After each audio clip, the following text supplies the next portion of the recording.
It's Thursday, December 28th. It's in the morning at 10 o'clock in the morning. And I just moved the cows to the second cell here of this row. I was thinking of doing a 5-day rotation, or 5 rotations instead of 7 to get on my schedule. But then I realized that the cows don't care what day it is. Hey, JJ. Yeah? This wire here, can you tighten it up? It's pretty loose. And so I'm just going to do a 7-day rotation, 7 rotations here. 7 rotations in the next one, and then depending on how bad the third is, I might do 5 rotations, or rather than my kids will, because I won't be here. So I'll talk with them about that. But it's about 38 degrees Fahrenheit, which is a couple degrees above 0 Celsius. I can do the math. 6 divided by 9 times 5, so it's about 4 degrees, 4 or 5 degrees Celsius. Anyway, the goal of this rotation is to keep the cows alive and not to overgraze. Probably, I'll put it in order of priority. Priority number 1 is do not overgraze. Priority number 2 is keep the cows alive. Okay? Our goal is not to make the cows fat. It would be nice to keep the weight on, but that's a luxury that I'm not going to spend any money on. Okay? If I can get free forage, and if the cows can stay fat throughout winter, then I'll take it, but it's not something I'm optimizing. The real thing that I want to do is do not overgraze the grass, right? I want to get a good head start on spring with grass that is ready to grow, that hasn't been overgrazed. Right now we're standing in, probably right here, it's a good 1.5 feet of Bermuda grass, just super thick Bermuda grass that is left over from the summer. And as you probably know, Bermuda grass makes terrible forage in winter. There's just nothing in there except fiber, right? All the nutrients are gone. So I should be supplementing with a protein bucket if I only had the Bermuda grass, right? The cows could probably do fine on a couple days without much protein. They'll probably get, constipation or whatever you call it, right? But they can probably do just fine without protein for a few days. But I'm blessed that I have grass growing up among the Bermuda grass. So I have green grass growing thanks to the warm weather we've been having. Obviously today isn't very warm, but we have green grass growing. And if you see, I roped off of that tree because I didn't want the cows grazing under the tree. And you can see where the wire was. I think the wire was right here. And you can kind of tell that this side's been a little bit grazed. This side hasn't really been touched. So I'm just going to leave this grass alone, let this grass grow. During the summertime, we don't get much grass here. And one of the reasons why is in the summertime, the cows all come here to congregate and they just eat whatever's under the tree and kill it. Right, so I'm going to give this grass a chance to rest. I'm probably going to do that with the trees that are out here in the field by themselves. There's a couple, just to keep the grass alive under the tree. But the goal with that is just to give that grass a chance to rest, grow back. Hopefully when summer comes around, there'll be tons of good grass there under that tree for the cows to nibble on. So when they take shelter, the grass can actually survive that kind of pressure. So that's that. Okay, another thing I wanted to show you guys, or show myself rather. So I'm on the wire here.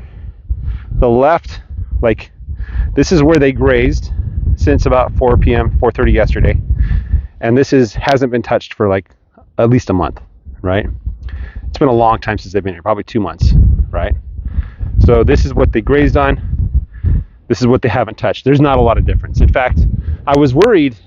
I was planning that, I'll put my hand up to cover the mic a little bit. I was planning on having the cows not graze this row again because I expected that they were going to eat all the Bermuda grass that was left. But there's lots and lots of Bermuda grass left. And I swear that the Bermuda grass grows 2 or 3 inches in the middle of winter. I don't know how, but it does. That's just what it did to me for the last couple of years. So I'm going to leave them. Next time they come here, I probably won't give them hay. I'll have them eat the Bermuda grass and I'll rotate them like I did this time. Okay. They're probably upset they're not getting free hay. The manure is not bad, but it is getting on the tall side. So this suggests that I probably should get a protein bucket out here and get them some more protein in their digestive system. But yeah, I probably should. I'll probably go get some protein bucket, maybe today. See what they do with it. If they lick it clean within a few days, then yeah, that's a sign that they're short in protein, right? So this is where they're at now. This beautiful Bermuda grass. You probably can't tell from the camera too well, but there's a lot less goat weed here than in the rest of my pasture. There's just a couple pieces standing up here and there. And where it's the best, which I think is further south here, is there's no goat weed at all. So the goat weed is very sparse here. I'm told by the internet that the goat weed is a product of overgrazing. That if you leave plenty of grass on the ground, the goat weed can't germinate. It needs direct sunlight to germinate. And so the idea is that if you keep your grass long, among many other benefits, the goat weed won't grow. And the jury's out for me about whether the goat weed's a bad thing or a good thing. I think that if you took the goat weed away and nothing else changed, you'd see a beautiful pasture with lots of dead grass from summer and green grass growing up in winter. But I think if you did that and allowed the natural consequences to follow, that I would not have as much grass as I have because of the heat of the summer. The goat weed was actually protecting it. So I believe that the goat weed actually did something good in my pasture. But despite that, I'm not going to try to go goat weed next year. The goal is to get rid of the goat weed. Have it here and there, but not everywhere. But hopefully with a thicker grass cover, the grass will be better protected against the heat and the drought, right? The inevitable drought that always happens here. Every summer, it just stops raining for a month.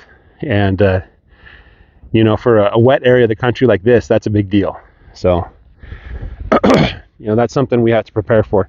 And historically, I went back, I've said this several times, I went back in time, looked at the rain record, and according to my eyes, it looks like the years following severe droughts, the rain just doesn't come back instantly. It takes a while to build up back to the average level. So I expect for the next couple of years for us to get below average rainfall.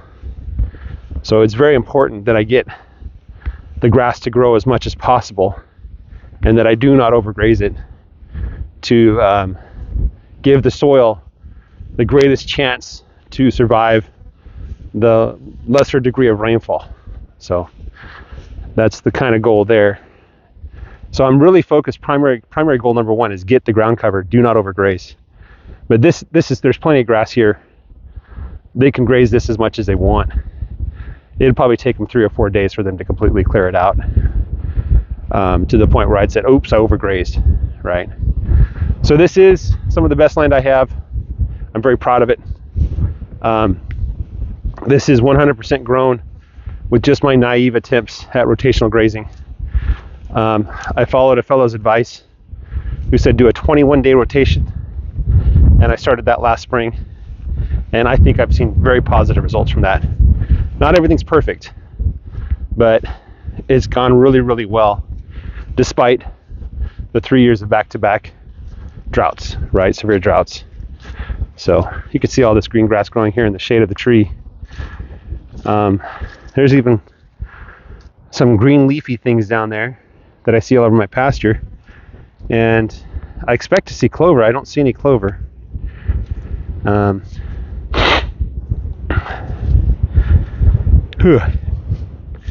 That's what I got for you guys. Excuse me. Have a great day. Take care and bye-bye.